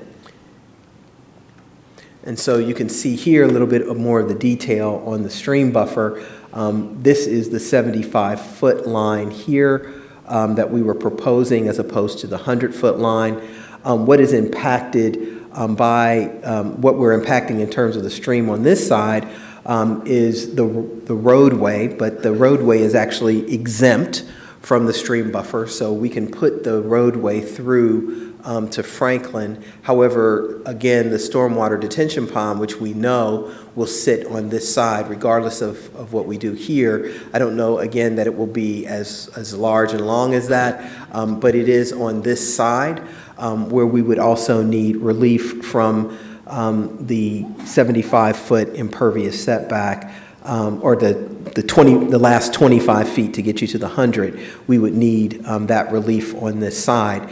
These units actually are okay because the driveways are allowed to be within the stream buffer. That is actually an exemption under section 30304, I believe it is. That's an exemption that allows for driveways and roadways. The units itself actually sit outside of that, what would be the 100-foot impervious setback on the site. On the other side, what you can see here is very similar to what, in terms of design and what we are seeking to do, very similar on this side, except we are going to have a larger amenity area, as staff has already indicated and put in its staff recommendations. We will have a pool and a cabana located in this area. Because of the larger number of units, we want to make this a very cohesive community where we've got interior sidewalks on both sides of the street. We've kind of broke up the massing of the townhomes by having areas in between that give a little relief so that you just don't have single rows all the way around on the site. And there will be parking areas over in the amenity area as well for the cars that may come in, because you may have some people who choose to drive over into this area. One thought that we had as we sat and listened to the discussion on the last application was whether or not, instead of asking for all the relief on this side of the stream, because quite honestly, if we put in the 100 feet all the way across, that would result in us losing most of the units here, a few of the units here, these units on this side. And so staff has recommended approval based on the site plan. We wouldn't be able to do this particular site plan because that would, by not getting the variance, that would significantly change what we could do on this site. So one thought we had was, we're not accessing Amelie. And the question then to me would be, do we need a 60-foot setback from Amelie? And maybe the answer is, instead of staying at least on this side, kind of in that stream buffer, if we did a 25-foot reduction in the setback along Amelie, which is going to remain pretty much vegetated, that's what it is now, then that would give 45 feet, and we're not accessing, so there's never going to be an access on our side. There'll still be trees there, and now we can push the site up some so that maybe we can get out of the stream buffer on this side. At least we might still need some relief on these units here, but the balance of these units, I think we can push up so that we are out of the stream buffer on that side, if that's something that staff and you would entertain. How we would go about doing that, if we have to put in another variance request to reduce the setback on the Amelie from 60 to 45. I think my math is bad, 60 to 35, because it's only 60. I wasn't a mathematician, I was a lawyer. So if we can reduce the buffer by 25, the setback on Amelie by 25 feet, then I think that would certainly allow us to do more preservation and more compliance with the stream buffer on that side. The units itself will be similar, if not identical, to what was proposed on the other side. Same kind of price points, except I would assume that these might be a little bit more expensive because of the fact that they do have a much bigger amenity package. The community will be responsible for the maintenance and upkeep of that amenity area. Additionally, we did ask for the relief on the roadway. We have kind of the same issue on this one, where the road, we can't do a break along the 600 feet, so we're a little over that, so we would ask for relief from that as well. I don't know if my client has anything else he would like to add. He says no until there's some questions, so thank you very much. Does the board have questions for the applicant? Yes. Yes, ma'am. So the previous development is completely separate from this development? Correct, and they are across the street from each other. Right. And so the previous development will not have access to any of these amenities? No. There will be two separate projects with two separate homeowners associations. Thank you. And staff has recommended a cap on the number of rental units as well. That should be noted. All right, Mr. Beam. On the parking, is the street access, I'm just looking at it from an angle of if a fire truck has to get through. You do have spaces on the street that are marked off that you can park. Can people park on the streets that aren't marked right in front of their condos, and how would that be controlled? They wouldn't be able to park in front because there would be no space for them to have a car in front of their unit. So we are fine with putting no parking signs along the street to ensure that there's no parking in those spaces. Neville Allison, the Revived Land Group. Just to add on to that, we have kind of the dedicated on-street parking where the road bubbles out for folks to park there. And what we've found is without that, is often where you get people parking in the street where they shouldn't be, blocking a driveway, blocking a future fire truck. And so the dedicated spots there is what gives that relief for the congestion. But also, our mandatory HOA would be out and ticketing and fining cars, having them towed if they illegally park in the streets. Okay, thank you. Okay. Any additional questions for the applicant? Just one quick question. What's the cap percentage of any rentals or lease owns? I believe staff put it at 10%. That's correct. Very good. Thank you. Okay. Any additional questions for the applicant or staff? If not, we have about 8 minutes for anyone wishing to speak in favor. I don't see anyone coming forward. We'd like to allot 20 minutes for anyone wishing to speak in opposition.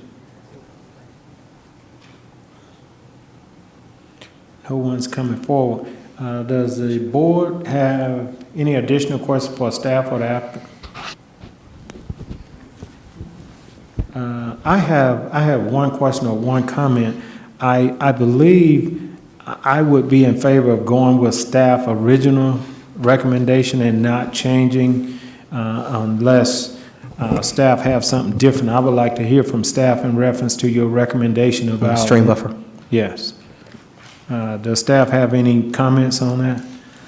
Staff is amenable to reducing, as the applicant requested, 100 down to 75 for the stream buffer, with a caveat of approval from the Henry County. So staff is in agreement to move forward with the recommendation that was brought before this board today? No. Other than the stream that we talked about earlier? Right, so we would reduce, staff is comfortable with changing our recommendation of denial for the stream buffer variance and approval of 100 down to 75 feet as requested by the applicant, with the caveat and stipulation that it would require review and approval from the erosion control. Okay, so staff is on agreement with moving the property, shifting the property. Okay, I didn't think so. So we're recommending the same exact condition that we gave the last rezoning. Exactly. Okay. Reason I ask is that this board wouldn't be in, we have a total difference of what's coming before, so we need to address what we're dealing with. We wouldn't today. support the suggestion from Ms. Battle because it would take us time to review that kind of request. This Exactly. one, we understand what's going on. I just wanted to clarify that, Ms. Battle. Understood. Okay. We were just throwing something out just in case, and as they had recommended denial, so I had to give you an option. Okay. All right. Just in case, that's the just in case. Now, does the board have additional questions for staff or the applicant? Okay, if not, call the case. For the first motion regarding the associated cases, the Revived Land Group LLC of Atlanta, Georgia requests a rezoning from RA, residential agricultural, to RM, multifamily residential, for the property located at the northeast corner of the intersection of Highway 1941 and Franklin Rivers Road in Land Lot 220 of the 6th District. The property consists of 24.23 plus or minus acres, and the request is for a multifamily residential townhome development. District 5, presented by Kenta Lanham, Planner 3. Okay, we've heard the case. Do we have a motion? Yes, I make a motion to approve RZ-23-14 with stated conditions. Okay, we've heard the case. We have a motion. Do we have a second? I have a second by Mr. VM. Any discussion? All in favor? Motion carries. For the second motion regarding the associated cases, VR-23-14, the Revived Land Group LLC of Atlanta, Georgia requests a variance from the development standards for property located at the northeast corner of the intersection of Highway 1941 and Franklin Rivers Road in Land Lot 220 of the 6th District. The property consists of 24.23 plus or minus acres, and the request is for relief from buffer requirements and relief from the standards of the Highway Corridor Overlay District. District 5, presented by Kenta Lanham, Planner 3. Okay, we've heard the case. Do we have a motion? Yes, I make a motion to approve VR-23-14 with conditions that stormwater and erosion control approves as well. Okay, we have a motion. Do we have a second?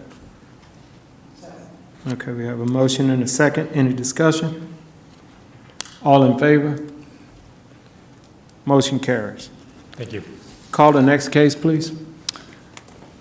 RZ 2315, EPL Enterprises, Inc. of Lithonia, Georgia, requests a rezoning from RA Residential Agricultural to C2 General Commercial for property located on Highway 155 North to the west of Valley Road in Land Lot 133 of the 11th District.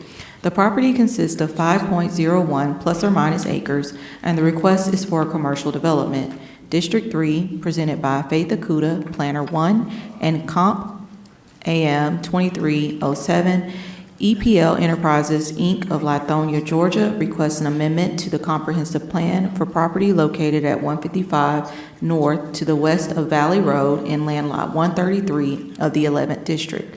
The property consists of 5.01 plus or minus acres, and the request is to amend the future land use map designation from low-density suburban to village. District 3, presented by Faith Akuta, Planner 1. Good evening again, Chair, board members, and citizens of Henry County. There were two requests before you for the property located on Highway 155 north to the west of Valley Road. The property is currently zoned RA Residential Agricultural with the future land use designation of low-density suburban. The applicant is requesting to rezone the property from RA Residential Agricultural to C2 General Commercial and to amend the future land use map designation from low-density suburban to commercial and to support the concurrent rezoning request RZ 2315.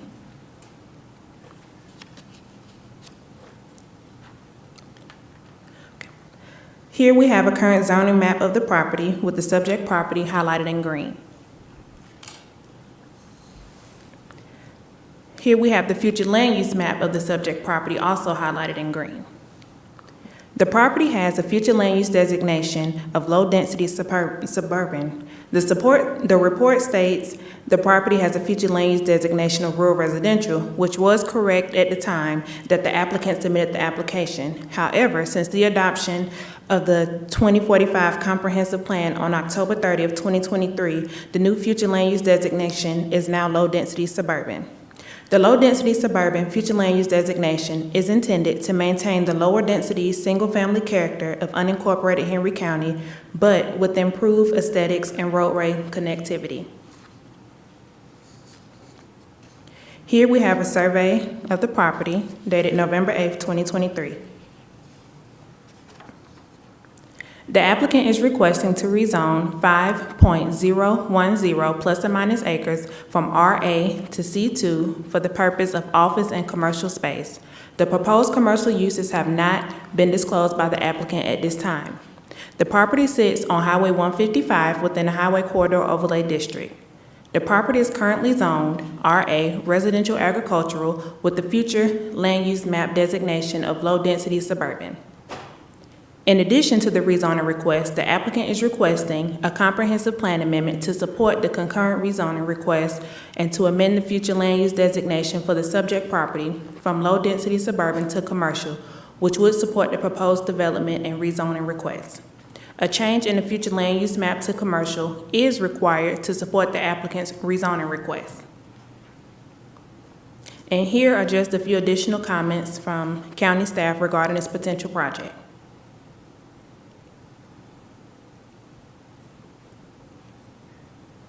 After evaluating the request, staff recommends denial of the applicant's request to change the future land use map designation of the subject property from low-density residential to commercial, as well as the denial of the applicant's request to rezone the property from RA Residential Agricultural to C2 General Commercial. I'm happy to take any questions you may have. Okay, thank you. Does the board have questions for staff? Could you put the current land use map on the board again?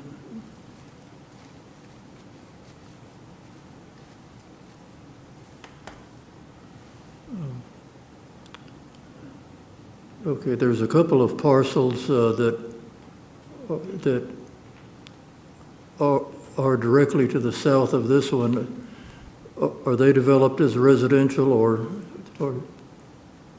are they just vacant tracts? So you speaking of this area here? No, the two very long parcels that are on the west side of 155. Yes, they're undeveloped. Are they developed as residential currently? They're undeveloped, but they're zone residential. Okay, they're zoned RA, so they could be developed as single-family dwellings. Yes.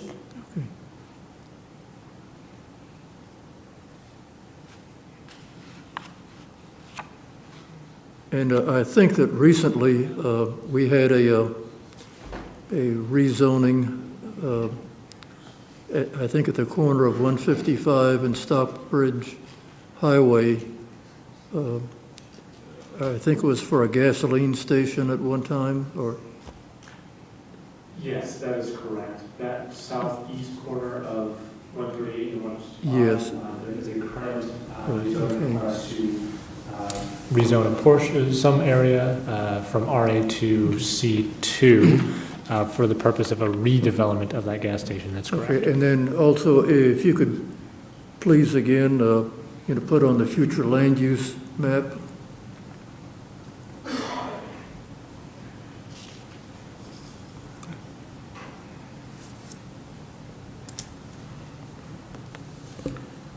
Okay, and basically this is the extent for which the future land use plan, at least at this time, shows for non-residential uses. Yes, that's correct. Okay. Okay, and this was what was seen at some of the public hearings that we had throughout the county. Yes. So, Mr. Risher, earlier you asked if the properties directly south of this development were developed. They do actually both have single-family residences on them. Okay, thank you. Okay. Any further questions from the board? I have a couple questions. Now, you stated that there are residential properties south of the property that's in question? Yes, sir. Faith, will you please go to the zoning map? So where this property is hashed in green. Okay. The two properties in between that and the yellow, where you see Melrose. Yes. Those two properties do have houses on them. Okay. And adjacent to that property, north of that property, that's C1 and C2, correct? Yes, sir. And those have buildings on them. They have commercial buildings. Okay, so the future land development doesn't extend to that point? No, sir. Okay. But we would still be adjacent to C1 if it remained as it is? Yes, sir. Okay. So on one end, you have C1. On the other end, you have houses. Right. And this is right in the middle of them. So basically, you're at that point either way? Yes, sir.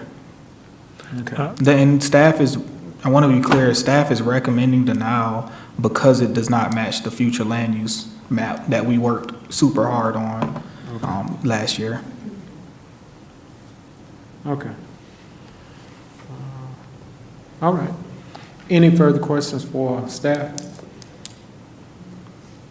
Okay. If not, I'd like the applicant to come forward. Please state your name and address for the record. Rodney Parlin, 756 Hemp Hill Road, Stockbridge, Georgia. So I live kind of around the corner from this, and I go to the Publix, And I'm actually kind of happy that y'all did the thing that y'all are doing across from the Publix. I appreciate that. We don't mind the restaurants. But what we are trying to do is put essentially a 10,000 square foot building on this parcel to support real small businesses. Publix is not a small business. They're a nice business, I love them, but they're not a small business. Each one of everybody would end up with, say, 800, 900 square feet. It'll be just about 10 little, it'd be one big building, but there would be 10 units inside to support true small businesses, offices, a chiropractor, dentist, something like that, a real small business. So that's essentially what we were attempting to do. And there, across the street, if you go across the street, there's like a little school, and it's blue because it's an office. It has an office designation. And children probably go to this school, and, it's been here for a while. But essentially, we would like for people to be able to essentially walk to, because all of this stuff down south is residential. We want them to be able to go across the street like they go to Dollar General, and like they go, which is directly next to this property, by the way. That's Dollar General, the Food Depot, and the Waffle House. That's what all of that pink represents right there. And I love every single one of those, maybe except the Dollar General, because I like Publix more. But honestly, that's what we were trying to accomplish. True small businesses. We actually left 1.9 acres of this green space. So that looks like what's called a flag lot. The upper part of that lot that's closest to Dollar General, that would basically be left alone. We might put a trail there so people can go over and walk around it, because we kind of like trails and we want to keep our trees. But that's essentially what we were trying to accomplish with getting this rezoned. We didn't realize that they kind of changed the rules, and I'm sorry, y'all did a great job on the map, and we appreciate it, but it kind of messed up what we were trying to accomplish. So that's essentially what we were hoping for.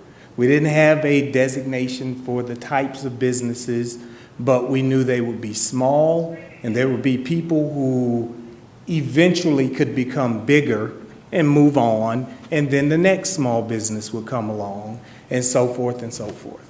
Because just like people can't afford houses, people cannot afford really big buildings now either.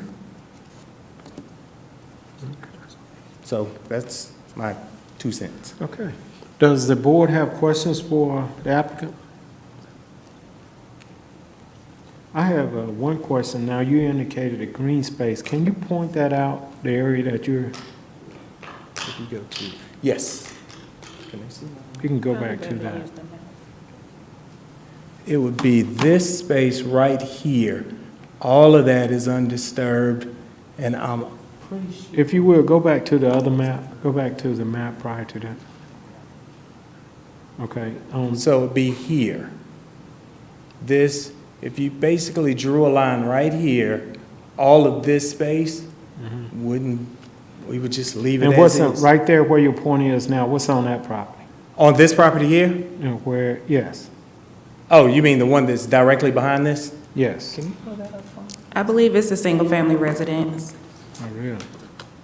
It's actually vacant. The property directly behind Yeah. is vacant. That's a single-family resident? It's zoned already, but it's vacant property. Oh, it's vacant, yes. Okay. There's a house right here and right here, but there is nothing back here. Okay. Also, Is- just so you guys know, pretty much most of this right here is drain field for the septic tank, which is why we requested C2 as opposed to C1, because every one of these are on septic tanks. Okay. Again, back to the property back here, this question I guess would be for staff. Is that a buildable lot? Is that residential?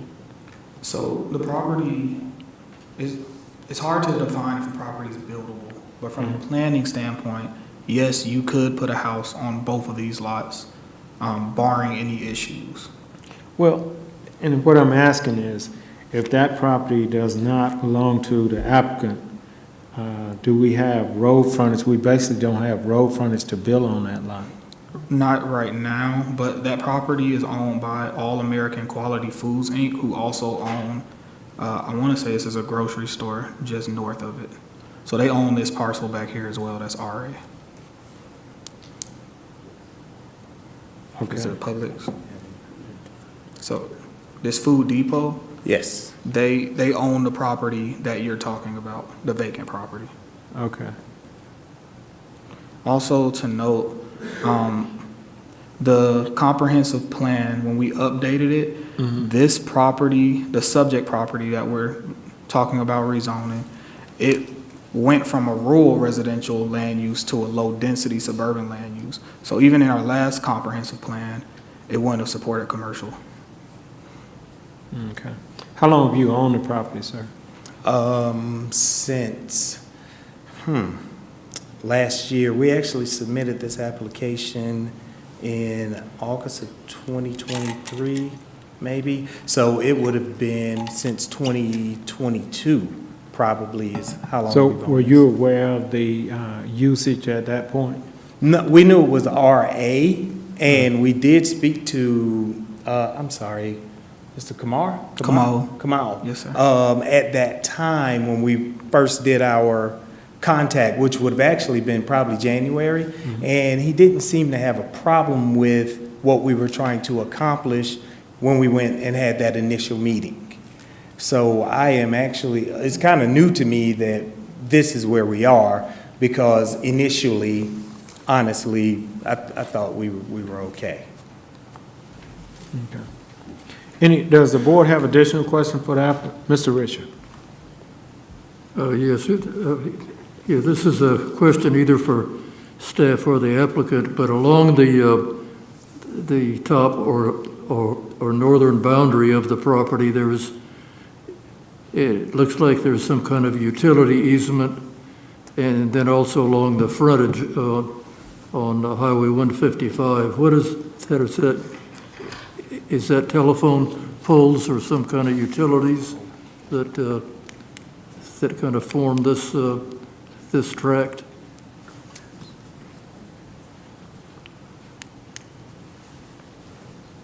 It does appear to be some type of utility easement.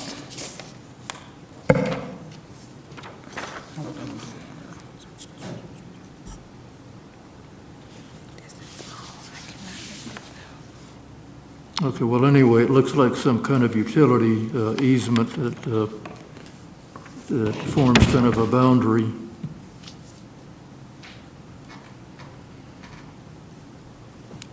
Okay. Any Yes, additional? the site plan indicates overhead power lines. Okay, Yes. all right, thank you. All right. Does the board have additional questions for the applicant? Okay, if not, you may be seated, sir. Oh, thank you.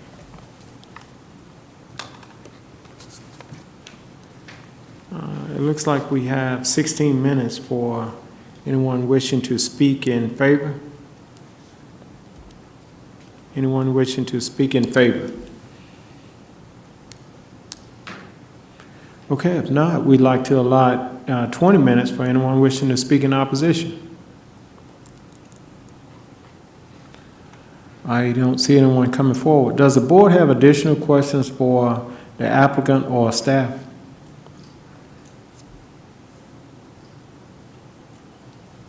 Okay. If not, call the case, please. For the vote.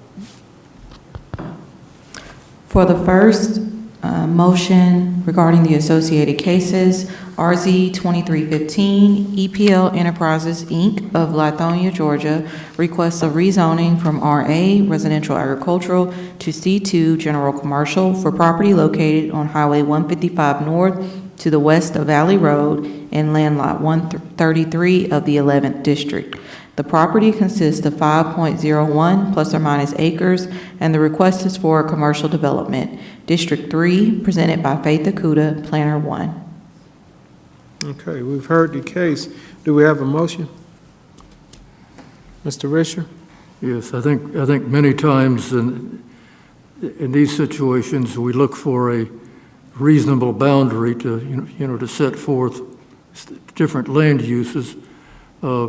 This area was studied intensively during the process of creating the new land use plan. So with that being said, I recommend to deny the request for commercial zoning. Okay, we have a motion. Do we have a second? I have a motion and a second by Mrs. Walker. Any discussion? All in favor? Motion carries unanimous. Call the next case, please. For the second motion regarding the associated cases, Comp AM 2307, EPL Enterprises, Inc. of Lithonia, Georgia, requests an amendment to the comprehensive plan for property located on Highway 155 North to the west of Valley Road in Land Lot 133 of the 11th District. The property consists of 5.01 plus or minus acres, and the request is to amend the future land use map designation from low-density suburban to village. District 3, presented by Faith Akuta, Planner 1. Okay, we've heard the case. Do we have a motion?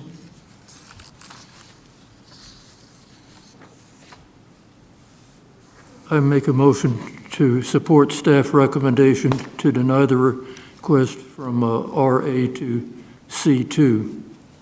Okay, we have a motion by Mr. Richard. Do we have a second? Have a second by Mrs. Walker. Any discussion? All in favor? Motion carries unanimous. Okay, I think that concludes our cases for tonight. I have a motion to adjourn. Okay, this meeting is now adjourned.